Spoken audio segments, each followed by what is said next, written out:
Tune in to the Big Dogs Playhouse podcast. I'm your host, Tojo. And for those of you tuning in for the very first time, welcome to the Playhouse. And if those of you been tuning in since day one, let's ride, baby.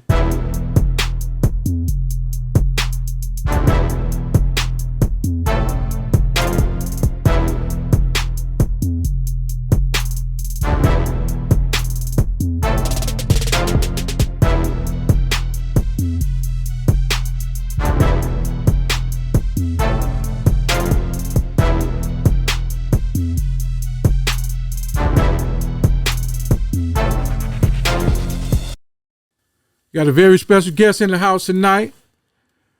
He's not only just a DJ, he's a world-renowned DJ.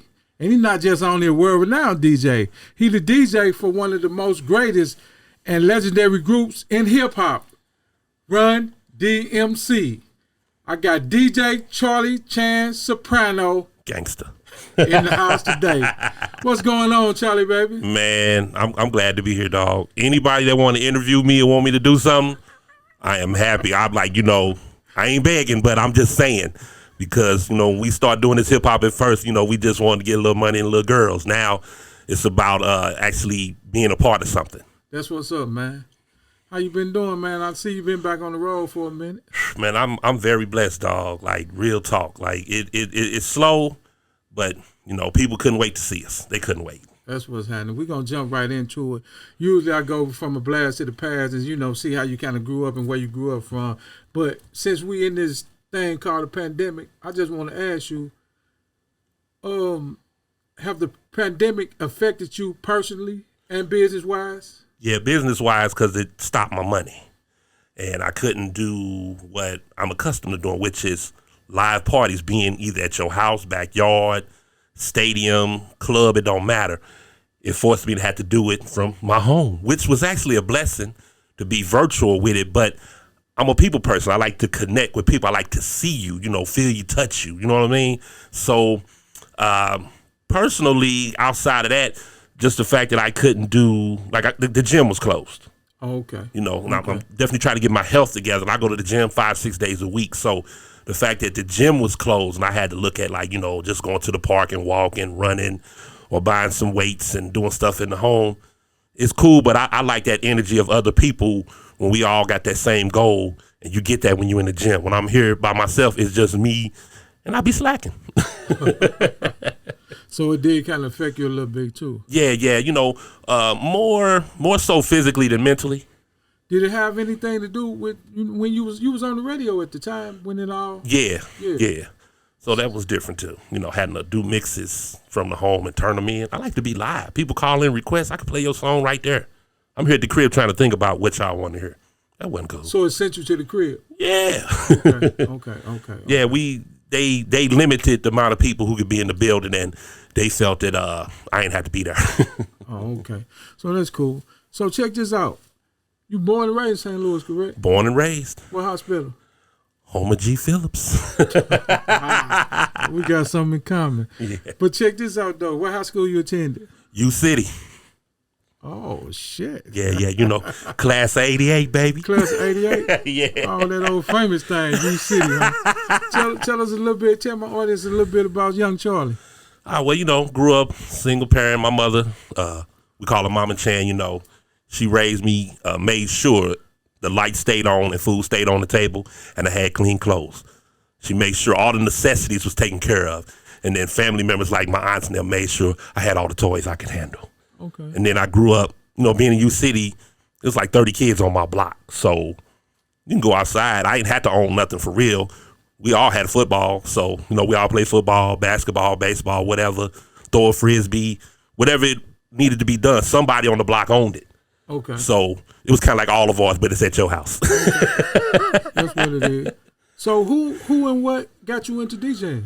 Well, my mother always played music, and just being me and her, she can't go nowhere on Friday night, Saturday night, ain't no babysitter. It's just me and her. She in there with the record player, making a little pina colada, drinking and just, listening to music. And of course, it's just me and her. I like music too, and I get it from her. So at the age of 6, I started buying like 45s. Okay. Like little 45s, and then what was the record store? Shoot, man, we was at Target and Ventures. You know, I didn't even know what a record store was. I just knew Target and Ventures, they had music. But as I got older, then Streetside Records, Danny's Golden Records, Hudson's Embassy, places like that I had to frequent to get the latest music.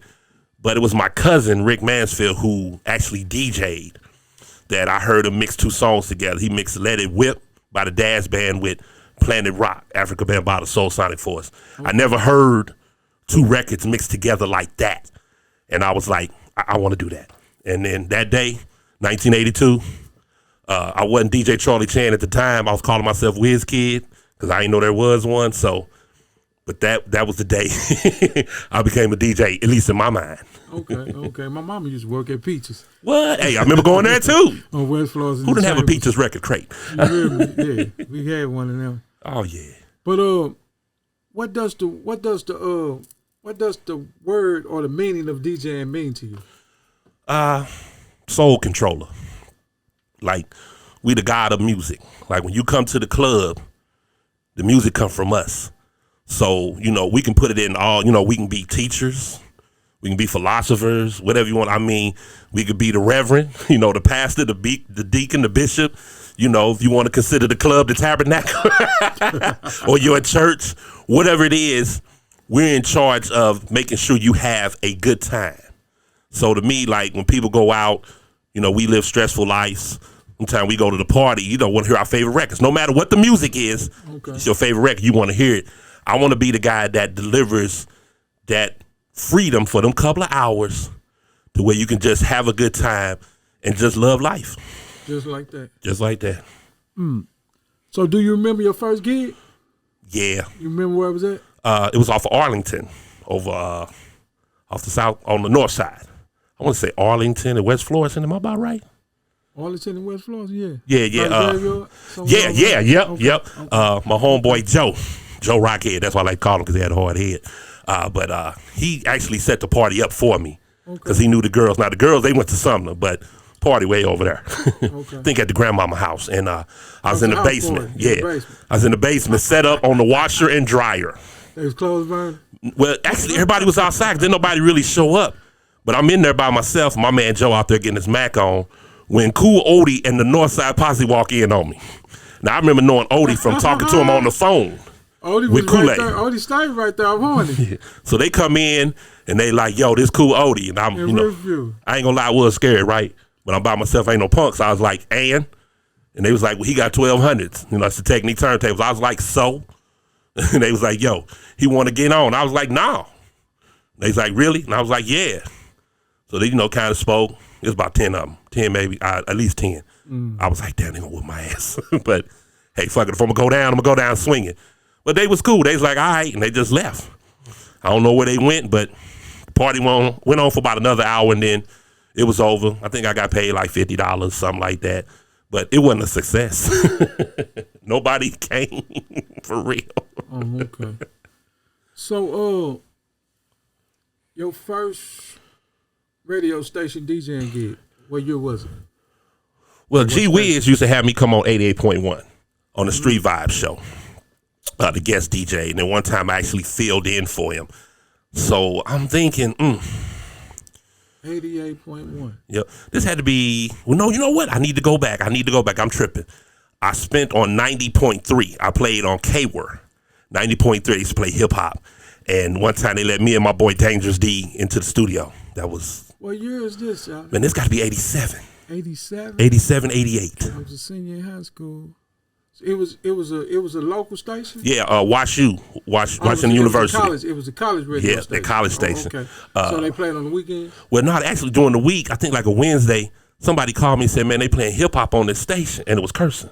So I remember flipping to the station, you know, and they was playing all the jams. And we was like, yo, what's this? And they was like, Wash U. I'm like, what you mean Wash U? They like Washington University, they radio station. So we went up there. So that was your first radio station gig? Yeah, they let me on a couple of times to play, and I stole some records from them too. So when did you get your own? My own, that came 2000. Oh, okay. Actually, 2000, Mike Fox, Radio 1, came into the market here in St. Louis, and he basically said, you got the job, you just got to accept it. Oh, okay. And my first mix aired September 11th, 2000. Oh, okay. How you work in any other markets? Nah.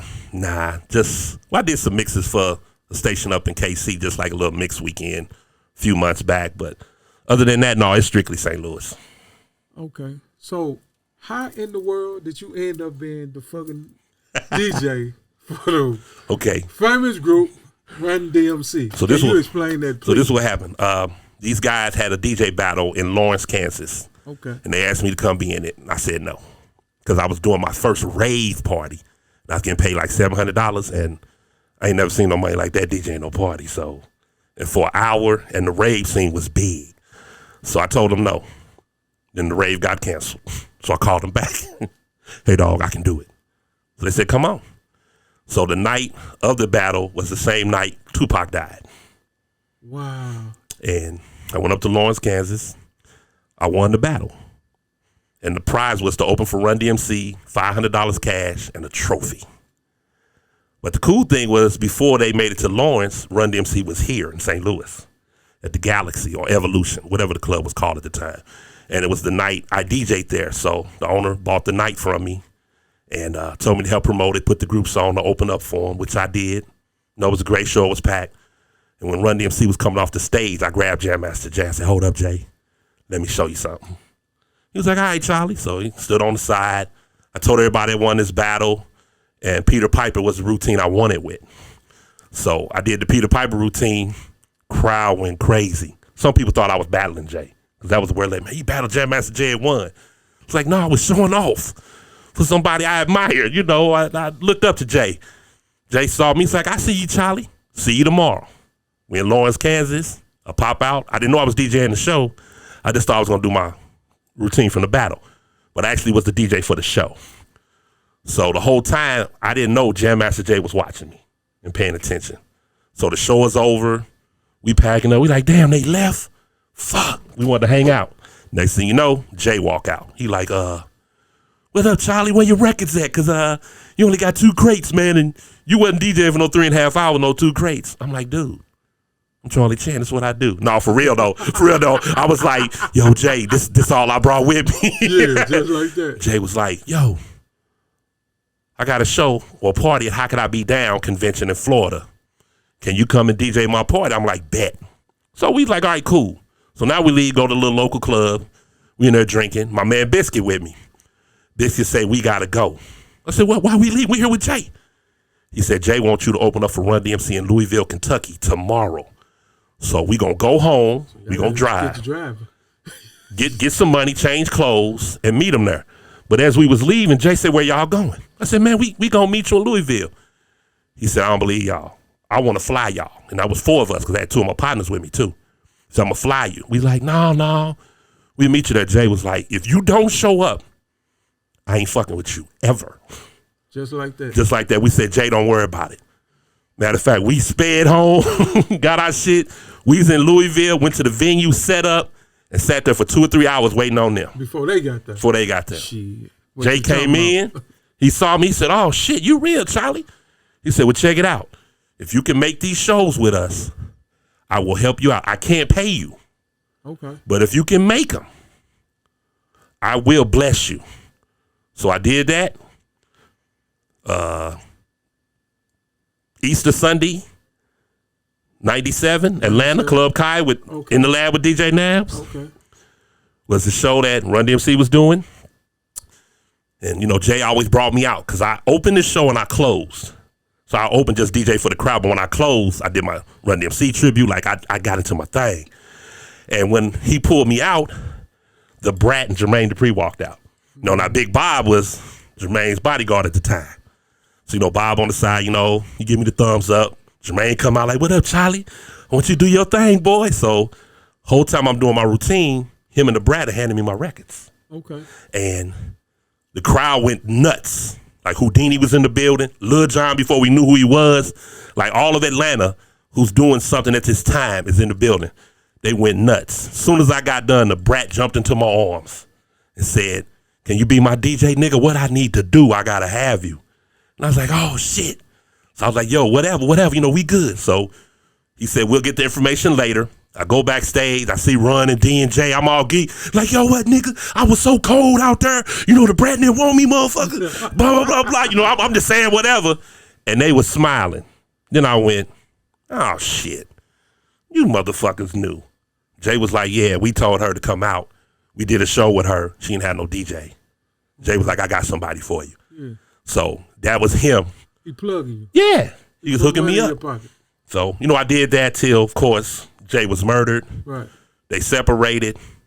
04, D gives me the call. I'm going solo. Who separated? You know, Run-DMC, they broke up. Okay. Because of Jay passing. Then D called me in 04, said, yo, I want you to be my DJ. I hit the road with him. Then, of course, 2010, Run-DMC decides to get back together because Jay-Z made that call for his Made in America show. And boom. D was like, I can't do it without you being on stage. When you've been holding me down, you was Jay's boy, you was with us. Like, hey, it only makes sense that we take you. Now, Run has his own DJ because Run do his thing too. Right. So it's two of us. But D was like, no Charlie, no me. Just like that. Just like that. But you and the other DJ get along perfect. Oh, man, me and the other guys, DJ Ruckus, that's my man. Like, okay. Yeah, it was weird at first because I was like, he gonna play a record, I play a record, he play a record, I play a record. Then I thought whether I play all the records or half the records, the money the same. So yeah, this worked. You know, there's a light at the end of every tunnel. So where Hurricane at? Hurricane's Run brother, right? You know, I think Hurricane is. I don't know if he's any kin to them. I really don't. I know he lives in Atlanta right now. Oh, okay. It was just a favor of sort that he was Run's little brother. You know, yeah, I guess that was the word because I know he was tight with Jay. Okay. And so I ended up meeting Hurricane like basically once me and D went out. Because Hurricane DJ too, right? Yeah, he was the Beastie Boys DJ. Okay. Oh yeah. Okay. It was, it was quote unquote saying that he was Run's brother. I don't I heard the same thing too, but I don't think so because when we out, nobody ever says. Okay. You know that they family. All right. Have you ever did some DJing for the homeboy Nelly? I used to do his black and white balls. Okay. So yeah, I was at first he was using other people, and then it came to me, and I actually got him on video saying that he used to come to the apartment in U City when I was doing my thing, practicing making mixtapes, which I totally forgot about, and he said we will forever be linked together. Okay. And he was like, you know, he said it on tape in front of everybody. The lady told me if I ever need anything, I could holler at him. So, do we stand on it? Yeah, a couple of times I needed things, and he made it happen. Okay, your man is word. Yeah, he always been. And then I hadn't seen him in like years, and did an event in Alton before the pandemic. And you know, I'm trying to talk to him because I'm like, yo, it's Nelly. He was like, he kept stressing, "Are you good?" Yeah. He was like, "Are you good? Is your mama good?" I was like, "Yeah, brother." Yeah. He was like, "No, for real. You know, if you need anything, I got you." And then it hit me like, yo. He's still that dude. He stood on that. Yeah. That's 100. You need to come and see me now.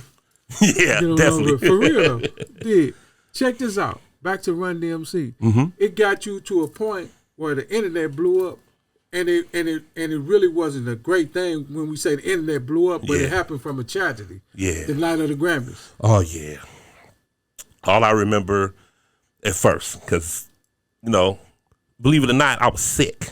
Right. Had this bad cough. So same day Kobe died. Same day Kobe died. Okay, same day. We're going to the Staples Center we got to do our morning rehearsal and stay there. Right. So we in the car. Now we at the hotel that's right next to the Staples Center, that whole little area. If you ever been to LA, I think it's LA Live. Everything is right there. The hotel we stayed at, Marriott, Ritz, whichever one it was, we literally could walk out our hotel in 2 minutes, be at Staples Center. But they want to drive us around. Take 15 minutes because of traffic and getting us in. So as we in there, you know, I'm on my phone. I ain't got shit else to do. And I see Kobe Bryant has passed. Right. I'm like, this shit ain't real. Niggas always playing. So it's about 1 o'clock out there because I found out about 3, 4 o'clock. But no, actually for us, it's like 9:30, 10 o'clock in the morning. It was in the morning. Yeah. So I'm like, this TMZ. Nobody else is talking. And TMZ, you know, some people believe everything they say, some people don't. Right. I really don't know, but I'm like, why is it just them? So we wait 10, 15 minutes and then boom, boom. It start flying through. So at this point, we get in and I'm thinking, how's this Grammy show gonna go with the passing of Kobe? Right. Like, you know, I know this doing this. The producers are trying to figure something out. Right. So I want a Kobe jersey. Okay. Because I wanted to wear it at first. That was the thing, to wear the jersey. But they suspended all the sales of anything Kobe. Because people would buy it and resell it and try to get all this money, try to take advantage of the tragedy. Right. So they wouldn't open up to let me get a jersey. But it took me 3-4 hours of talking to the man, next to the man, next to the man, next to the man, next to the man, to be told no. Till they contacted the guy, whose name I don't remember at this moment, who runs the Staples Center. Okay. He came down, he like, what's up? I said, I need a Kobe jersey. He said, what, you trying to buy one? What you trying to do? Try to wear it? I said, well, if I can buy one, I'll buy it. If I can get one to wear, I'll wear it. I just need one. He said, well, I got one. It probably don't fit you. I said, well, then I just want to hold it up during the Run-DMC performance, and I'll give it back. So I said, what number is it? He said 24. I was like, yes, because that's the number for my organization, 24 Scientists. Okay. So I'm like, yeah, I can kill two birds with one stone, plug my little group, and then put Kobe Ward number. So he gave me the jersey. Nobody knows I'm going to hold it up. So Run, D, Ruckus, nobody knows I'm going to hold this jersey up but the guy who gave it to me. Right. So, of course, I remember doing rehearsals where the cameras were and what scenes was shown, because we did several rehearsals, and I always remembered that. Okay. So had the jersey. I decided to let Ruckus just do all the scratching, because we was going to go back and forth. I said, man, you can do all the scratching. I ain't worried about it, because I got a mouthful of cough drops, because I'm constantly coughing. And I'm on stage, and I'm like, please, just let this coughing stop just for this performance. So we're on stage, we're doing our thing, and the moment came, and I grabbed the jersey and just held it up. And the craziest thing is everybody who's like in that front area was like this. And you just saw like the tears started rolling. Some people was like, and I just like, hey, I held it up. Kobe, one of the greatest of all time. Now, I'm a Celtic fan, but I don't hate on a Laker. When you're great, you're great. You got to give it up. And, I like Kobe too. So I just held it up and didn't think no more of it until I got off the stage. Went and found me a seat so I could watch the rest of the Grammys. And my phone is going bananas. And then CBS tweeted first that I held up the jersey. And that's what it was. And then it went nuts. And I was like, oh, shit. And here we are today. Like, people still come to me like, man, what was it like to hold the jersey up? Like, what was going on with you? Because what people didn't know is St. Louis was tuned in and I wasn't scratching. So when I checked my phone later, it was like, what the fuck, nigga? You ain't cutting? You ain't scratching? Yeah. What the, man, who the fuck is this nigga? Who this nigga scratching? Man, get him the fuck off. He don't even know what he doing. Like, they going off, and then the text come back, oh, I get it. I see why. I see why now. Oh, we good. We good. Yeah. It was like that. Yeah. And it's crazy because that same day, I was in Detroit with Trick. It was Snoop last day of his tour he was on. Mm-hmm. It was him, Trey the Truth, OG the Genesis. And, we was all preparing to go to the show, kick it with Snoop, Trick and everybody. We're going to kick it with him. We're going to blow. And, the regular Smoke Gang shit. Yeah. Shout out to the Smoke Gang. But the regular Smoke Gang shit. But anyway, so Trick had got the call. Now, we all was together, and we synced the Kobe situation. Mm-hmm. Then he called and checked on Snoop. And I think one of the bodyguards may have got on the phone because he couldn't catch Snoop. And, they saying Dog had took it hard, you know what I'm saying? And woo. So he had told us, like, when we go over there, man, kind of like get through his space because we don't know how, you know what I'm saying? That was his main man. Yeah. So we got over there, and we're in Trick's dressing room, and Snoop's dressing room was on top of ours, and I'm in the hallway. So when he come up the steps, bro, it looked like how you might look at a parent and they go see their child on the ground at a murder scene. Yeah, that's how he was like it was like all the earth was out of him, dog. Man. I'm like, ain't no way he finna do this show, bro. So about 45 minutes later, after him getting up in the room, some R&B came on, some oldies but goodies, and I guess he caught a wave, and like I have a newfound respect for him as an entertainer. Yeah. Because he cut the switch on, and he went out there, he gave and I seen him 1,000,000 times in concert. That was the best one. He had the spirit of Kobe Bryant in him that night, man. Hey. And then I seen your thing later on, and it just really touched me. You know what I'm saying? That picture with you holding that thing up. Yeah. And a partner of mine, Rashad, he normally do my Chan House stream with me. He be hosting.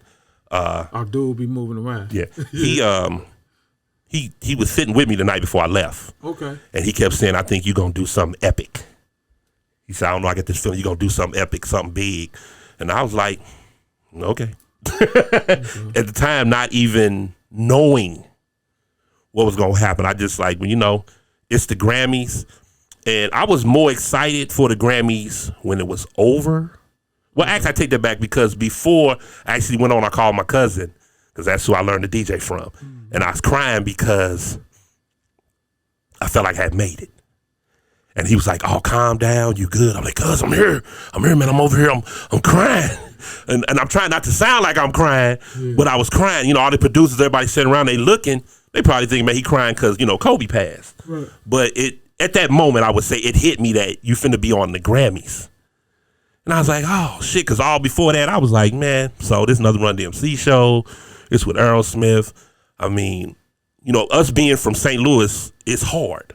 Okay. What we do, because we had to fight with each other to be dope.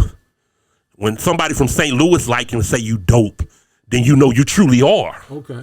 And we take that with us wherever we go. So in my mind, I've been thinking, you know, I've been told I was the shit since I was 14. I've been told I was that nigga since then. Just so like I always felt that I deserved to be there. Now, granted, I hadn't put in the work yet when I was younger to get there. Right. But work had been put in. So I'm like, man, I'm supposed to fucking be here. Like, I'm Charlie goddamn Chan. Like, shit, fuck that. I'm like, so? You know, you on the Grammys. I'm like, and? I'm supposed to be there. That's just how I felt. You know, because, hey, I had the battery in my back because my city put the battery in my back. Okay. And I just felt that way. So it definitely was some ego. But when you work hard and you've been watching and paying attention and doing things and preparing yourself for, especially when God is first, because God is first in my life, and he prepares you. I think it was more so that I had that confidence because I knew God had my back, and I finally got somewhere I wanted to get, and he helped. Well, actually, he is the reason I am there. Okay. Because had that rave not been canceled, I never would have won a battle that met Jam Master Jay. Yeah. And even going to that battle, I took another local DJ with me, DJ Alahan, who I didn't know was against me. I thought we was cool. Even in the battle, I let him use my records. And he was still against me. So I basically took a snake to the battle with me, not even knowing. Now, we cool today and everything is good, but that showed that God was like, no matter what. Yeah, you took a snake and he turned out to be your servant. Yeah. No matter what, God was like, this for you. Yeah. Just follow through what you say you want to do and what you ask me, and I got you. So, like I said, even getting with Run-DMC, people tell me, like, how's it like to be with Run-DMC? Like, I've been doing it since 96. So all that, I'm with Run-DMC was over with in 96. Because now, you know, they made me an honorary member of Hollis Crew. At least that's what Jay said. And I've been hanging with them. So when I'm around and I meet the other hip-hop royalty, Dougie Fresh, I met Davey DMX, didn't even know it was him. Mm-hmm. I done met Sweet T, Jazzy Joints. I mean, you name it, I done met them. When they talk to me like, yeah, you here. You should be here. You one of us. So you hang out in Queens? Yeah, with my man Dimitri McKay. That's my partner. He you know, I mostly when I'm in New York, that's who I hang with. Okay. And he, you know, he take me around, you know. Look out for you. I watched all them documentaries. I'm like, yo, I seen this on BET. He like, yeah, that's where they shot the cop at. Remember the episode of Beef? Okay. Or you remember this? Like, you know, he keep me up on things going, because, you know, I'm intrigued by the stuff, you know, the gangster lifestyle and everything. And, you know, I'm here. Okay. So I know what happens here, but you go there and you riding by and you like, yo, this Marcy Projects, yo, is that the stoop Jay-Z used to be on? Okay. You know, like because I'm a fan of the music. I never stop being a fan, no matter what my position in hip hop or the game of hip hop or life or whatever. I never stop being a fan of the music. So regardless of what I do, if you hot and I'm a fan of your music, I'm on you. I don't care. Like, I'm gonna walk up to you like, yo, I'm Charlie Chan. Like, I'll walk up to you like, yo, nigga, yo, that shit you spit was dope. Take a picture with me. I approach him like a fan because I'm a fan. Okay. That don't change. That don't change. That don't change. Yeah, that's crazy. Cause we were just with Too Short when he was here with the Legendary HIP-HOP. And you looking at him, and I ain't been with him since the Smith Center days. Back and forth to different shows when all of them was around and everything. And me and my producer of the show, Hector, we hung out with him that night, and we kicked it. And you still cool in the moment, but this still it's Too Short. You still and it's cool just to be on that level with a motherfucker and everybody real. You know what I'm saying? And keep it real. And he always kept it 1,000 with him. You know what I'm saying? It's just like that. But it's all good. This point of the show, we're going to play a little game called Big Dog 7 on 7. Okay. Where I ask you 7 quick questions. Okay. And you give me, 7 quick answers or whatever. All right. This is really funny. This is be funny. No, it's cool. The best concert you ever DJ'd? Best concert that ever DJ'd? I don't remember the name of it, but it was here. Was that when the Checker Dome was still open? What's the Checker Dome or Savage Center? Well, it was one of them centers. The Checker Dome out there? I think before. No, it was here. It was the Checker Dome. It was back in the day. But actually, no, I think the Checker Dome was gone at this point. So we down at Scott Trade, Savage Enterprise, whatever it is. These local guys had brought Busta Rhymes, Luke, Patra, I was there. and Biggie. I was there. I DJ'd that. So that. I was there. I was there. Yeah, that. Because we went over to the facades afterwards. The Busta Rhymes was in the facade. Yeah. Yeah, I was there. Yeah, so that would have been. It was local, and it didn't sell astronomical, but it was a few people in there. Yeah. And Busta got busy, and and it was early Biggie day. I was there, dog. That's crazy. So, yeah, that would be. Well, you know what? I'm going to take that back. That was the highlight. That was probably the highlight of. But I would say best that I DJ'd. Let me think real quick. 50 Cent and the Clips at the pageant. Okay. 50 Cent, yeah. He hadn't had an album out yet. He was still going off, I think, the mixtape at the time. He had Gangsta out. But Clips opened, and then 50 came on behind. Because he was late, and I had to work. I had to keep that crowd entertained. Okay. Best concert you ever attended as a fan? Smoking Grooves, the one with the Fugees were the headliner. Where was that?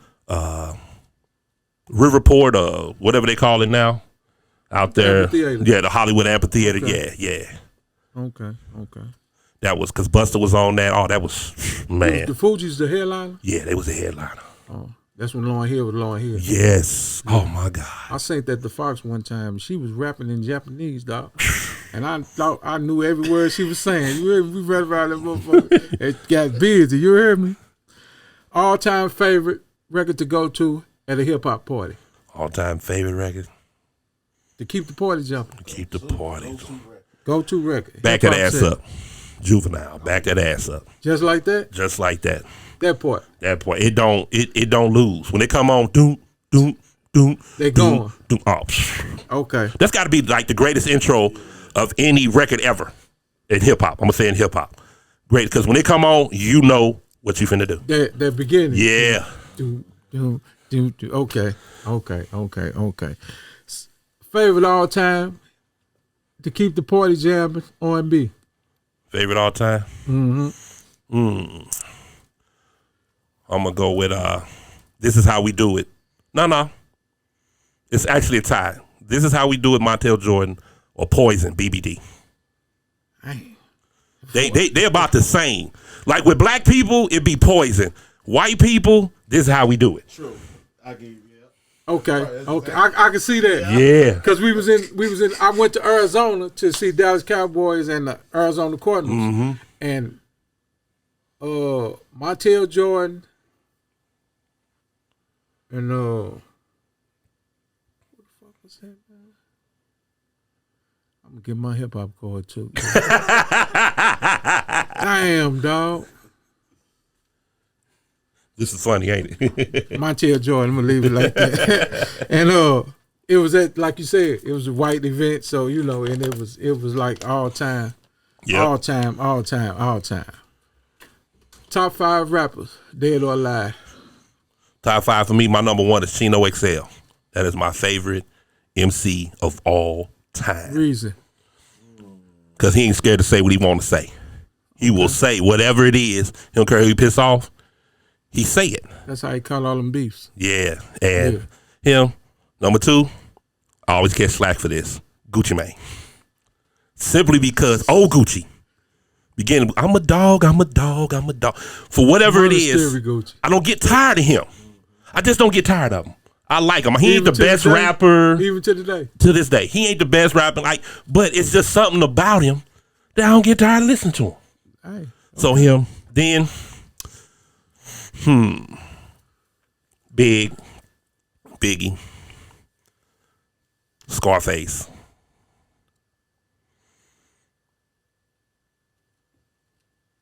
Damn, it's Eminem. Eminem? Yeah. Okay. Cause no Ice Cube? Well, they come like later, like my top 10. See, what I try to do is I base it off strictly the music. Okay. And how I like to listen and what keeps me listening. Like, I love Jay-Z, but when he come on, I don't really geek anymore. I love him, but even when you just say you base it off the music, but it's your top 5, so I'm not. It's like the songs that touch you. Like, certain records will still resonate. Like, you can have big hit records that everybody will like, and it'll come on today, and you go, yeah, I remember that was a jam, and it don't touch you like it did when he was hot. Like, I can still listen to Eminem first 2 albums and then different songs after that. That just, I don't get tired. I don't get tired of him. You know, I don't get tired of Scarface. I like them records come on. I don't get tired. Other artists that fall later in my, array of MCs, I just got tired of them. Like, they didn't hold my attention. Like, no disrespect to nobody. Cube, Jay, Outkast, Run, D. It's just, I got to go on what the music did for me. Before we started, you were just bumping that new around Westmore. Yeah. With the Ice Cube part. Yeah. So he's still definitely he in my top 10. Yeah, he in my top 10. Okay. But we go like top 5, like, because think about it, like we love pretty much all the hip hop artists we grew up with. Like, I'm a Compton Most Wanted fan. Yeah. I'm a DJ Quick fan. Shout out to MCA. And they got records, but some artists just held us. Just the music just held you. So when they come on, it goes somewhere like, for me, like if we go R&B, Al Green. Okay. Or funk soul, whatever you want to clap. Because it was just something about them records. They stuck with me and what was going on in my life as a kid. And we used to hear the records. Them records were like staples at like the backyard parties. Top 5 R&B artists? Oh, top 5? Oh, okay. We gonna go Michael Jackson, Prince. No type of order. Just Michael Jackson, Prince, Al Green, Charlie Wilson, Gap Band, Stevie Wonder. There you go. I can get with because all they music timeless. Yeah, when they come on, I still get that same feeling I got when I first heard it. Mm-hmm. Even though there's probably some other people that would say, well, man, I think such and such is better. But when they records come on, I still love them. And I would agree if we're going to break down the music, then I could say, yeah, those records are better. But those records don't touch me like this record do. Okay. Like, first, my favorite record by Quick is Just Like Compton. Because he mentioned you and people I knew. And this is the first time some people I knew was on a record. And he was talking about my city. So when that record come on, I get the same feeling I got the first time I heard it. Because I'm a DJ. I just remember buying the record, putting it on, and going, oh, shit, he talking about St. Louis. And nobody around me had heard the song yet. Yeah. I was like, I couldn't wait to play that shit. I played the shit apart. Everybody was like, St. Louis, and motherfuckers. Niggas in St. Louis. Yeah, and it was geek. He naming names. Yeah, so for me, when it like come to DJ Quick, that record for me is better than all his records. Simply because when I hear it today, I get the same feeling when I heard it the first time. That's what's happening.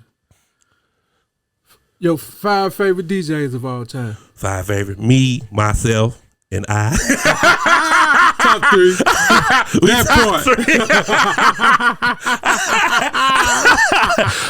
Good shot. Well, no, top 5 all time. My cousin Rick Mansfield. My partner Leonard Stewart. He goes by DJ Leone. Them two, because it started with them. Then Jazzy Jeff, DJ Revolution, and DJ Craze. I take not Craze. Cash Money. I know Cash Money and Revolution. You're gonna have to give us a little bio on. Revolution was the DJ with the Wake Up Show with Sway and Tech. With Sway and that Tech. was out in San Francisco. Okay, yeah. Now it's still on. Sway is not on. It's just Tech. But Revolution's White Boy. I mean, get busy. Yeah. He ain't nothing to play with. When Sway was over there, everybody went to see him. Yeah. Like they do the Breakfast Club now. Yeah. That was the hot shit out there in California. Okay. Yeah. Okay. That's what's up. DJ Cash Money, you said. Yeah, from Philly. Ugly People Be Quiet. Ugly People Be Quiet. Yep. He was he wasn't with Steady Being Cool C them time. No, but he taught Tat Money, who was Steady B's DJ. Who was Steady B's DJ. Yeah. Okay. And him and Cash and Jazzy Jeff used to be a team. Okay. Something happened. They went their separate ways. Jazzy ended up with the Fresh Prince. Right. Cash Money had Marvelous. Okay. But Cash Money was the first DJ to win the New Music Seminar DJ Battle for World Supremacy. And then he won the DMC, which is Disco Mixing Club Battle, the U.S. title. And then he went and won the world. The only DJ to win all three. Okay. And he's such a innovator for the time period. Like DJ Spinbad created the Transformer. Jazzy Jeff popularized it. But Cash Money perfected it. That's what it is. Flat out like that. Oh, yeah. My style, I bit some of his shit. I'm going to keep it real. I bit some of his shit and made it mine because, that's what we do. Like, somebody heard Grandmaster Flash and took his scratch and made it better and so forth and so forth. So when I heard Cash Money, I was like, oh, okay, let me learn that, but make it mine. Okay. And boom. So check this out. You at the crib just chilling, and you just wanted to get in your vibe. What genre of music you listening to? Jazz. I love jazz. Who your favorite jazz artist? I don't really have one because I just like jazz. You just like the music. I just like the music. If I got to pick, of course, Charlie Parker, Miles Davis. I like Kenny G, even though, he catch a lot of slack. Dave Kaz. I mean, the guys I know, but I just love the music. Because I'm in a chill state of mind all the time. That's just who I am. I'm just cool, laid back. So the jazz, it just talks to me. Okay. It just talks to me, and if it's got vocals with it, cool. If it don't matter. Okay. That's what I get into. Okay. So I'll be seeing you on social media sometime. You be dropping them great quotes. Yeah. You know what I'm saying? And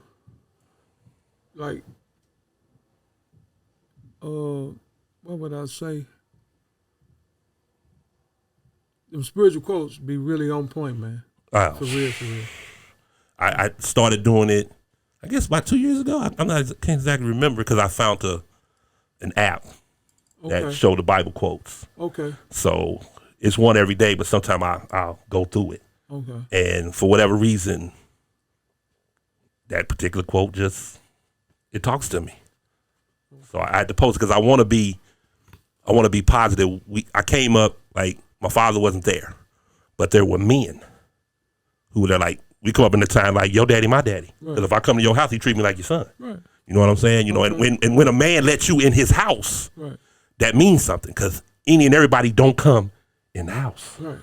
You know what I'm saying? So since I have that kind of the background, knowing that all my friends' fathers was my fathers and there were men around who took time to talk to us. Now, we probably didn't want to hear shit they had to say because we was young. We young boys like, oh, the old nigga always want to talk to us. I always want to say what you want to be. Man, I'm 9 years old. I don't know what the fuck I want to be. Leave me alone. Just give me the goddamn football, Just like that. That's how we feeling. But I still listen because somebody took their personal time to say, hey, I want to help you. And the fact that that's always been in my life, I figured, well, what little I could do, I'll do. So I have a lot of people that follow me. So let me put some positive vibes out here in this world because, it's so much negativity and sometimes it can get you down, put you in a bad place. So let me just be as positive as I can to be, so when people see me, they say, well, he don't do none of that. I can get there. I ain't got to do that. He ain't doing it. Look where he at. Look what he do. Look, for people who know me, like, man, my man going through, but he's still being positive. Like you was going through, but you still being positive to me. Ain't no doubt. So I just want to do the same thing the best way I knew how. And since everybody want to be on social media, bam, and you follow me and you say, hey, we down. Well, check it out. Here you go. Yeah. Okay. That's what it is. So when I be catching you on social media again, you be doing something like once a week? Yeah. Behind the thing, what's the entails of that? It's called Chan House. Oh, okay. So we in, and it should be Chan's house. My man was like, "No, we at Chan House." We in Chan House. Yep. Okay. So it because of the pandemic, my boy was like, "Man, you need to go live. People want to see you DJ. Like, they love you. People are at home. They sitting around. D Nice is doing it. Right. Various other DJs. Man, people will watch you, and they will pay you."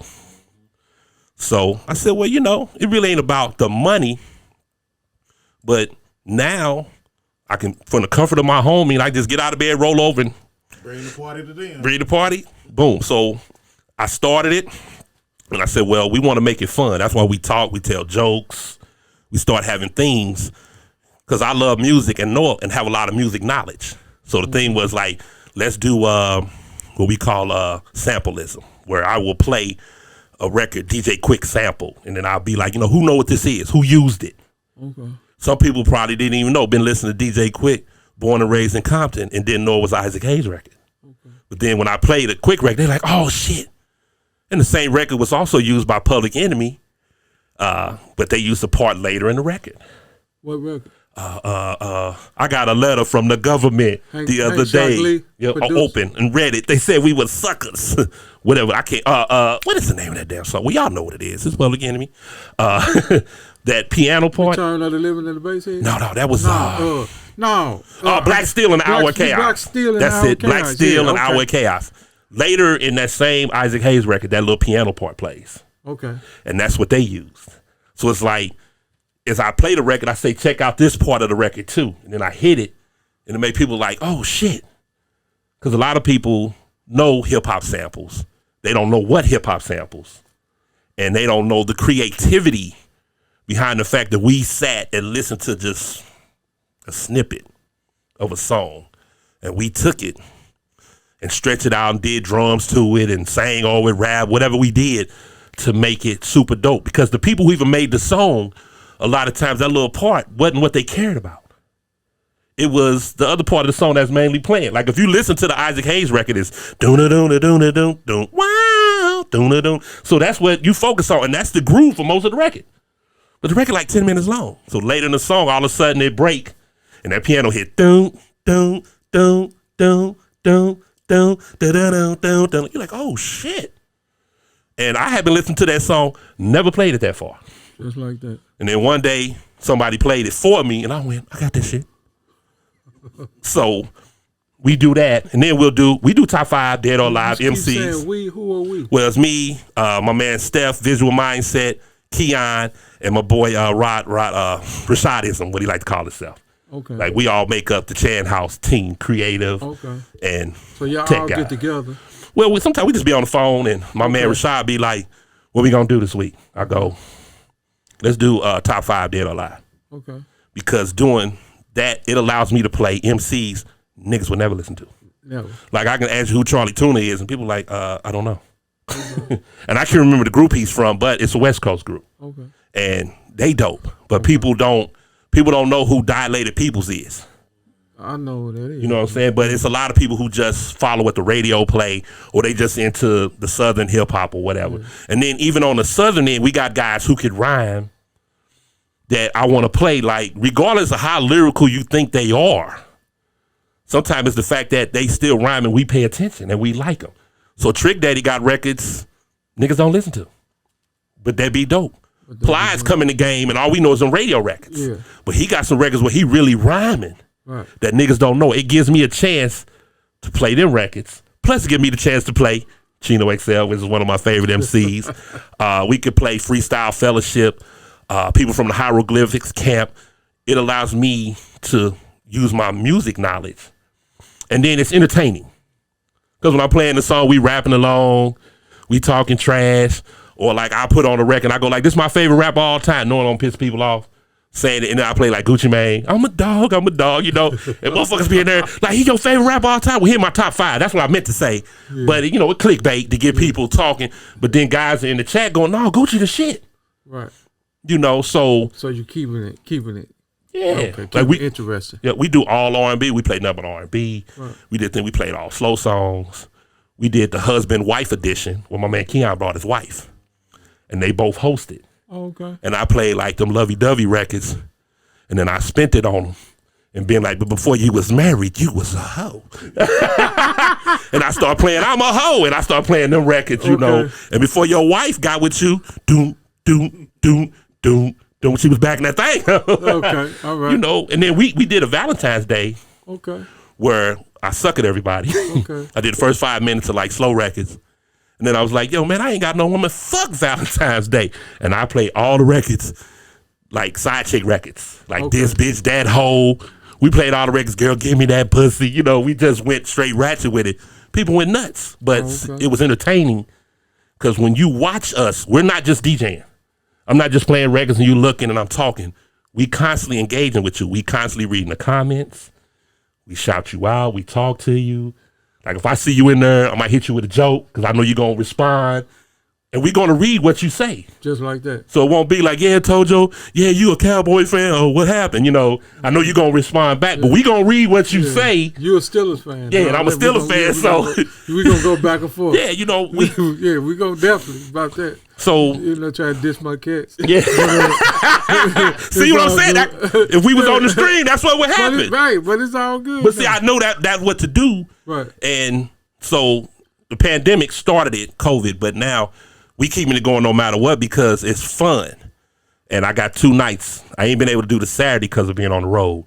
But Wednesday night is Chan House classes in session where we teaching as we playing the music. You know, we getting you know, I might have knowledge like, you know, quick. You probably tell me something I can share. Okay. I'll share it. Right. Like I was in the studio and he made this record. Right. And I would share that like my man Tojo said. Right. Blah, blah, blah. I read hip-hop magazines, you know. Okay. I'll tell that. And then Saturday, it's the house party. Well, we just rocking. We just rocking whatever. You know, I take requests.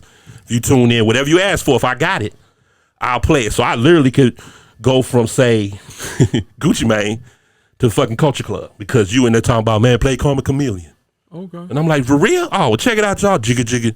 And then, because somebody asked for that, requests come up that match that record. So now we playing Duran Duran, we playing Madhouse. We're all over the world. Yeah, Prince, everything come on. And then our viewership is basically been all over the world. We have people from Mexico, China, Korea, London, Germany, Russia, you name it. Every part of the planet. We had somebody from Iceland, which fucked us up. He's like, motherfucker from Iceland. Wow. Antarctica, like literally following and watching. So at this point, it gave me a new birth, if we can call it that. So what Chan House could be seen at? What the average person catch it at? Average person, we can catch it on Twitch. So it's you get the Twitch app, or not, you could just go twitch.tv/Chan House 24, and it puts you right on to us. We on 8 to 10 p.m. Central Time, Wednesdays and Saturdays. Okay. And then for my Facebook followers, I'll be on Facebook too. Facebook, you know, they fuck with me, so I kind of like don't really push the Facebook thing, but I will go live on there too. But I got too many followers, I can't add nobody. But if you do follow me, it's my Facebook page, Charlie Chan Soprano, just boom. That's what it is. Cut it on 8 p.m. Central Time, and here I am. Okay. So if you had a say in it, what would your legacy be? What would you want it to be? That I was a man of integrity. That, you know, I tried to do my best. I tried to help everybody I could, and no matter what the circumstances were, I was going to push through, because if I had the right backing and people that support me, I would follow that. But it had to be people who actually cared and loved and wanted to see me win. Mm-hmm. Like that's what I want people to know. That's what's up. You know, and I was a cold motherfucker on these turntables. DJ Charlie Chan, Soprano. Gangsta. Okay. Jake, got any shouts out, brother? Oh, man. It's so many people to name, so I'm definitely going to shout you out, Tojo. Your man Hector. Appreciate you. Because Hector blessed me, you know, and hey, you gotta. Hector blessing. Yeah, that too. Hector is a blessing, dog. That too. Everybody who's been in my camp, my whole 24 Scientists One Way production family, people all over the world that support me. Hollis Crew, U City, City of St. Louis, North Side, South Side, don't matter where you're at, y'all support me. We cross that bridge, East Side, I got the love over there too. I mean, for all those who know me that really, truly support me, like, hey, I'm shouting y'all out. I want to thank y'all from the bottom of my heart because there is no me if there's no you. Anywhere else they can catch you spinning at? Or do you got any new projects coming up? Right now, just Big Daddy's in Edwardsville every Thursday night from 10 to 2 a.m. Okay. That's pretty much it. That's what it is? Everything else I'm just getting booked. Private parties, wedding receptions, people calling me to travel all over the world. So that's basically it. So where they can catch you at on social media? On social media, yeah. Instagram, Charlie Chan Soprano, Twitter, Soprano24, TikTok, Charlie Chan Soprano, I said Instagram, Facebook, Charlie Chan Soprano, and Twitch, Chan House 24. Okay. Since you so cold, think you could take us out? Yeah, I can take us out with these things. Yeah, and I'm gonna come in because I want to be on your show at the same time. Bet. And I'm gonna hit it with an outro, but I'm gonna let you do your thing. Okay. Make me famous then, baby. Shit. You all know how the story go. Tricks up for kids, he plays much kids. He's the big bad wolf and knows the 3 things. He's the big bad wolf, neighborhood.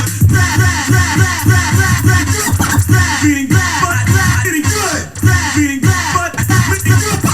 Beating butt, getting good. Beating butt, beating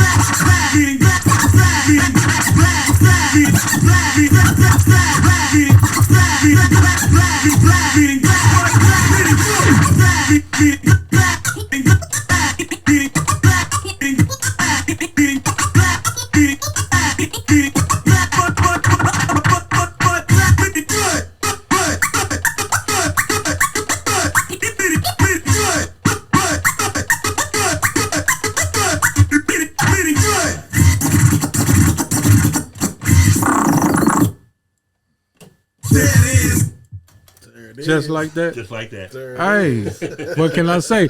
There it is. Like we always do about this time. Watch your thoughts because they become your words. Watch your words because they become your actions. Watch your actions because they become your habits. Watch your habits because it becomes your character. And please guard your character because it becomes who and what you are in this limitless universe that we all dwell upon. Peace, and we out of here. See you when I'm looking at you. But later on, when it cooled off, we came down and made a couple of friends who put us up on the St. Louis cap, the Smith Center, with Big Bob, Little Steve, Tojo.